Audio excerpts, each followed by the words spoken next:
Oasis Audio presents The Search for John Lennon, The Life, Loves, and Death of a Rock Star by Lesley-Ann Jones, read for you by Rebecca Gethings.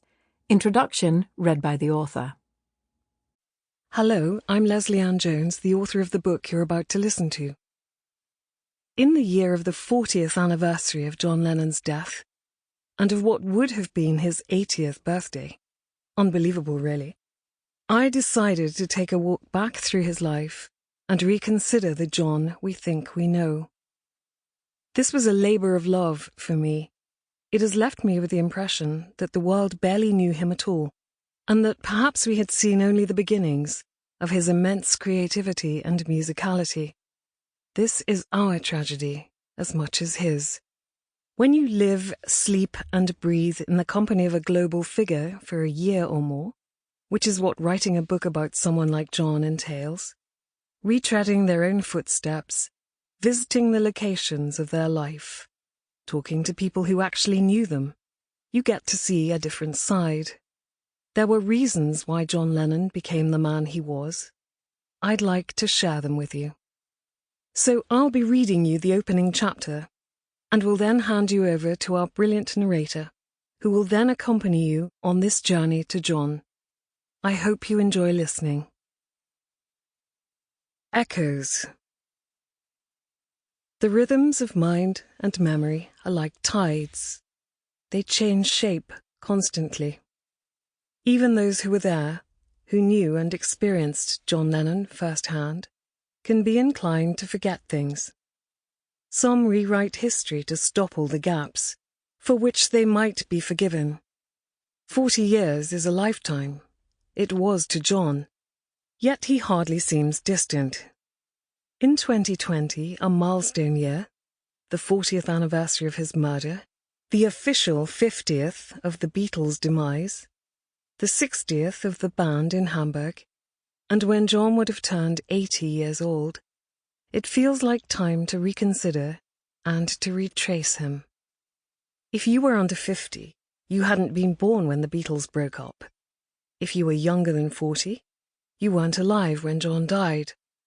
Unimaginable? Does it seem to you, as it seems to me, as though he's still here? There are as many versions of his story as there are those of a mind to tell it. Where truth is a point of view, facts and figures can be an inconvenience. When reminiscence is distorted by supposition and theory, it can lead to confusion. If assumption is the root of all blunders, speculation is the thief of rational thought, all of which gets in the way. John coined it, or did he, in a lyric line for Beautiful Boy, Darling Boy, on the final album released during his lifetime, Double Fantasy. Life is what happens to you while you're busy making other plans. John said a lot of things in his crammed, contradictory half-life. He went back on his words, rewriting his own history and thought processes constantly. His propensity for doing so confounds the chronicler as surely as the conflicting accounts and shifting recollections of those close to him or who crossed his path. Keeping him guessing is so John. Confused? But I'm not the only one. We know the ending. It happened in New York on Monday the 8th of December 1980. A gusty night, otherwise uncommonly mild for the time of year. John and Yoko were driven home by limousine from an evening session at Record Plant recording studio, reaching the Dakota apartment building at around 10:50 p.m. Eastern Standard Time. They were confronted by a Texan-born itinerant clutching a Charter Arms .38 caliber pistol and a copy of J.D. Salinger's The Catcher in the Rye.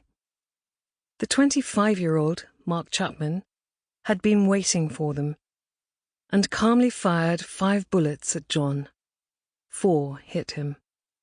He was conveyed by cops to the Roosevelt Hospital on 59th Street in Central Park, where a 29-year-old third-year general surgeon, Dr. David Halloran, held John's heart in his hands, performing cardiac massage and pleading silently for a miracle. Doctor Who? Don't previous accounts Sample complete. Ready to continue?